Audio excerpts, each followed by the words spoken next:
ভিতরে কাবা শরীফের ছাদের পাইপ লাগানো আছে, ওই পাইপটা দিয়ে পানিটা পড়ে। যেই জায়গাটার মধ্যে পানিটা পড়ে জায়গাটার নাম মিজাবে রহমত। এই জায়গার মধ্যে দুইটা কবর আছে, কাবা ঘরের দেওয়ালের সঙ্গে জোরে কোন আল্লাহু আকবার। একটা কবর বিবি হাজেরার কবর, একটা হলো ইসমাইলের কবর। এগুলা বলতে গেলে অনেক কথা।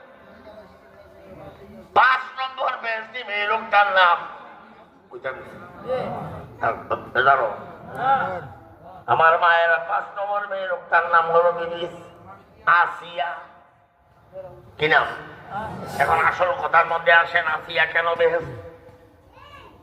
যে মাহফিলে আসেন, নামাজ পড়লেন, রোজা রাখলেন, হজ করলেন, যাকাত দিলেন, জিকির করলেন, কোরআন তেলাওয়াত করলেন, এবাদতের এবাদত, এবাদত আর এবাদত।